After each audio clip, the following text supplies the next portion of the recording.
नमस्कार मित्रों, मैं आपसे कुछ और बातें करना चाहता हूँ जो बहुत महत्वपूर्ण है। आज नौकरी की स्थिति क्या है? आज जिसको नौकरी मिलती है वो अक्सर प्राइवेट कंपनी में मिलती है। सरकारी कंपनी में नौकरी मिलनी बंद हो गई है।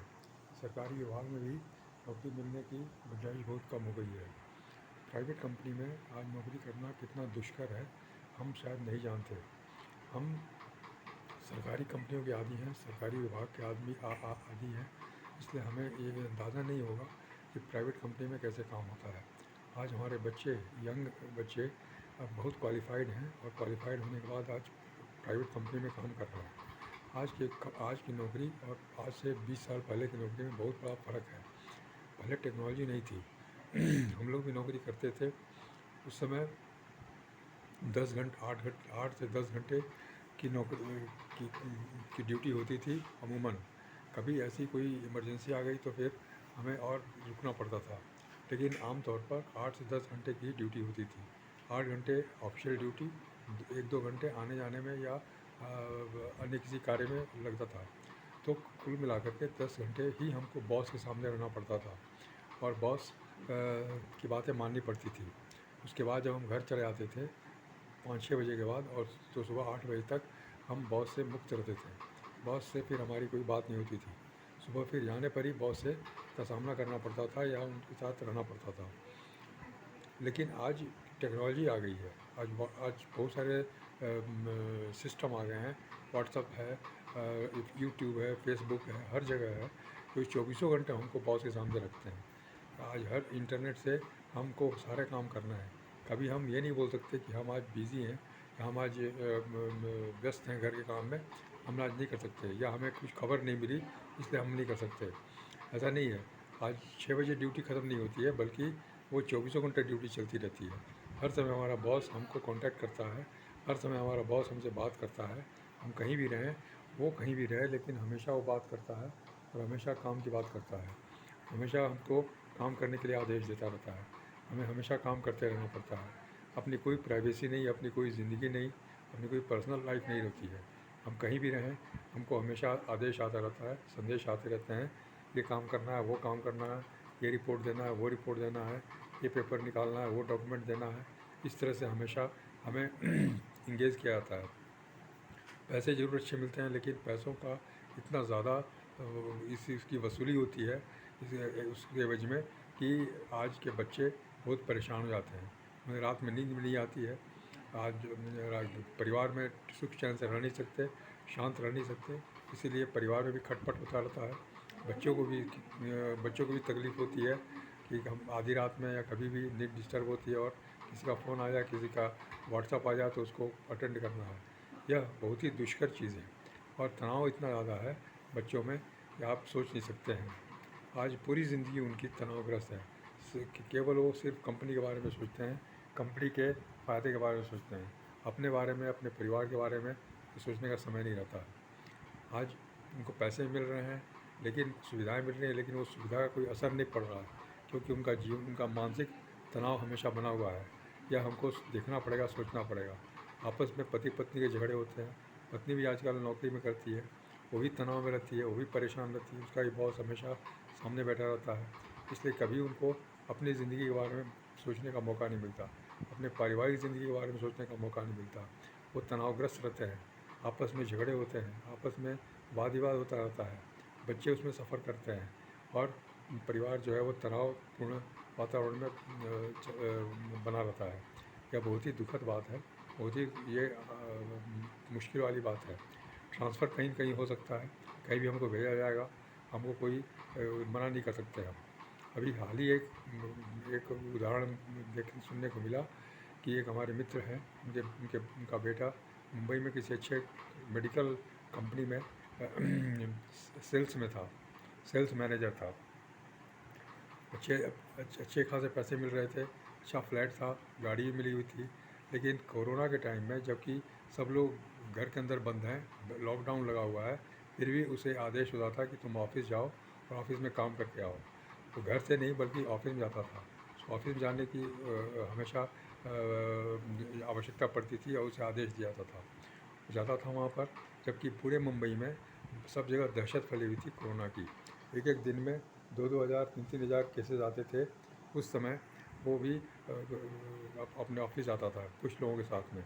बड़ी मुश्किल से उसके माँ बाप बड़े परेशान थे, वो दिल्ली में थे, वो हमेशा उससे बात करते रहते थे, समाचार लेते रहते थे।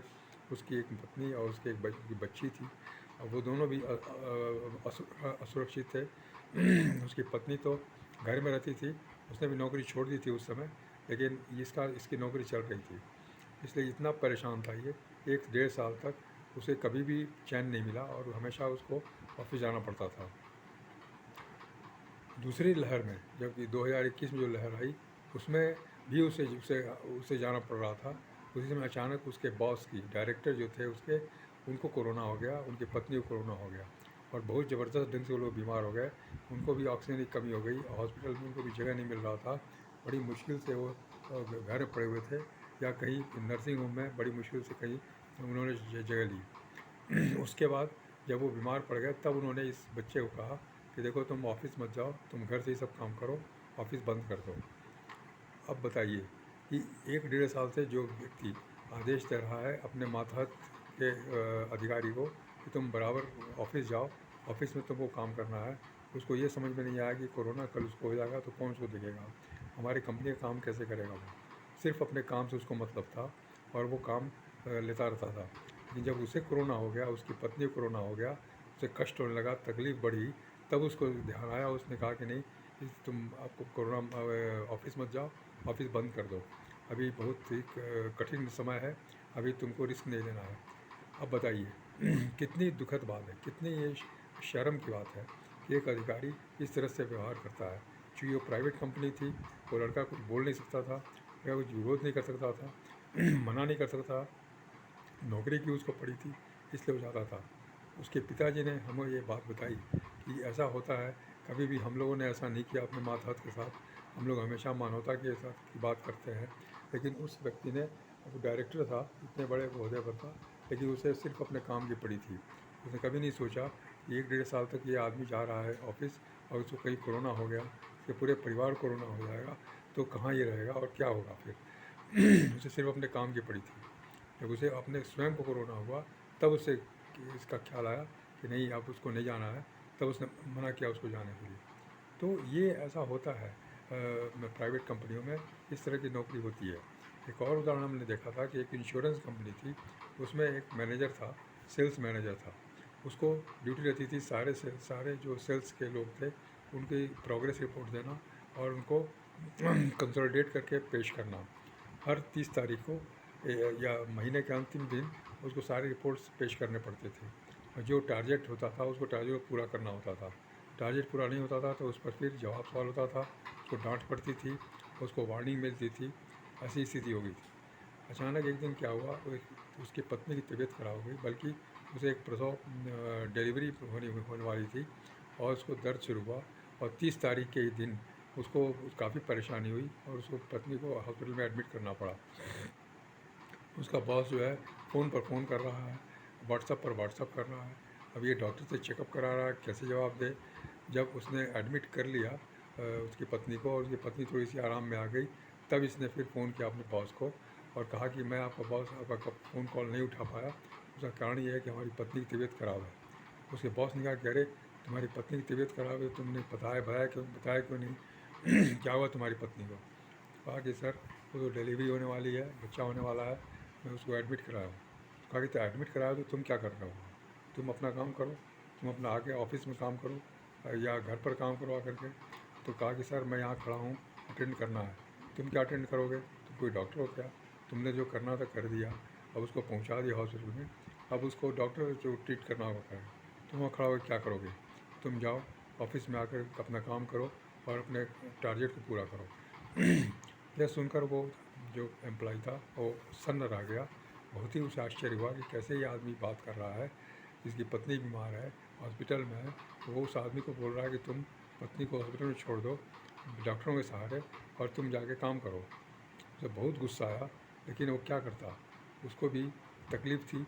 उसको भी ये था कि अगर मैं नौकरी छोड़ देता हूँ, कि जवाब देता हूँ, नौकरी से निकाल दिया जाता हूँ, तो फिर यहाँ ट्रीटमेंट करने के लिए भी पैसे नहीं मिलेंगे। आज कंपनी के नाम पर ट्रीटमेंट हो रहा है, इसलिए उसने जहर का घूंट पी करके शांत रह गया, सारी बातें सुन ली। लेकिन ये बहुत बड़ा एक उदाहरण है कि किस तरह से यहाँ पर व्यवहार किया जाता है अपने मातहत लोगों के साथ, क्योंकि सब कंपनियाँ अपना फ़ायदा देखती हैं, प्रॉफिटेबिलिटी देखती हैं, वो इंसान को नहीं देखती, इंसान के जज्बात को नहीं देखती, इंसान के पोजीशन को नहीं देखती हैं। उनके ऊपर भी प्रेशर रहता है, उनके बॉस का, मालिक का प्रेशर रहता है कि भाई हमको प्रॉफिट होना चाहिए, हमको किसी तरह से कोई परेशानी नहीं होनी चाहिए। इस तरह से ये काम चलता है। आप सोचिए कि उस बच्चे की क्या हालत होगी। आज कितना वो निराश होगा, कितना परेशान होगा। उसकी पत्नी का बर्थडे है, उसकी पत्नी की तबीयत ख़राब है, उसकी पत्नी को कहीं जाना है, परिवार को कहीं जाना है, बच्चे के स्कूल में किसी फंक्शन में जाना है, लेकिन नहीं जा सकता क्योंकि उसे छुट्टी नहीं मिल रही है। अगर पत्नी भी सर्विस में है तो उसको भी यही तकलीफ़ होगी, यही सिचुएशन को फेस करना पड़ेगा। आप सोचिए कि परिवार की क्या दशा होती है। सिर्फ पैसे के लिए हम लोग मर रहे हैं, पैसे के लिए हम लोग अपनी इज्जत को बेच रहे हैं, अपने स्वाभिमान को बेच रहे हैं, अपनी स्वतंत्रता को बेच रहे हैं। यह बहुत ही दुखद है और इसीलिए जीवन हमारा दुखी रहता है, परेशान रहता है, कोई भी खुश और प्रसन्न नहीं हो रह पाते।